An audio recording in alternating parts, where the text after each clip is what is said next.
I'm David Bachhuber. And I'm Abby Bachhuber. And behind us is Solea. And we have a farm called LoveFood in Madison, Wisconsin. We farm a half acre of land at the Farley Center Farm Incubator, which is actually outside of town in Verona, Wisconsin. We tend to focus on quick growing and high value products. So we've got a lot of loose leaf greens, we've got baby beets and turnips, tomatoes, and we're starting to focus a lot more on culinary herbs and other sorts of vegetables like ginger and garlic and horseradish that have a lot of flavor to them.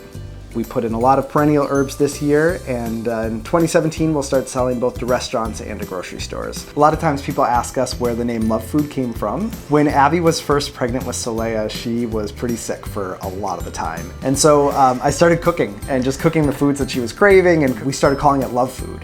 And that LoveFood led to me eventually growing our food and feeding our family with our garden. And then the garden kept growing and growing and growing until eventually the garden itself became the farm. We are members of Craft and the Fair Share Coalition here in Madison, or in southern Wisconsin. And we also did a bunch of classes at the Angelic Organics Learning Center. We started off by doing the State Line Farm Beginnings program, which was absolutely instrumental in getting started. You know, a farmer really needs to wear a lot of different hats, and you need to be an accountant, and you need to be a mechanic, and you need to be a grower, and so getting some support on the business planning was really important for us. Being able to reach out to others who are in the same situation or maybe even further along than we are is just invaluable.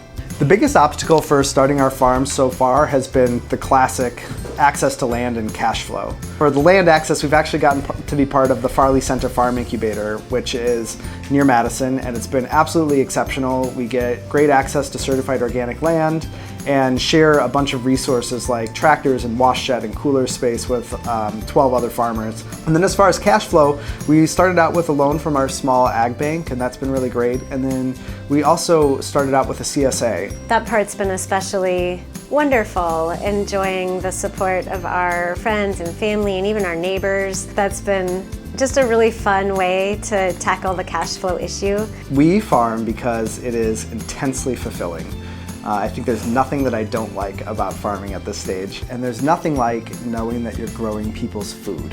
The farm is a very enlivening experience for our family. Each of us is completely committed. Plants are just like humans in that they're very affected by the environment that they grow in. And so if they can grow in a supportive and loving environment, that will affect the plants just as much as it does children or adults. And that has been a foundation of our farm.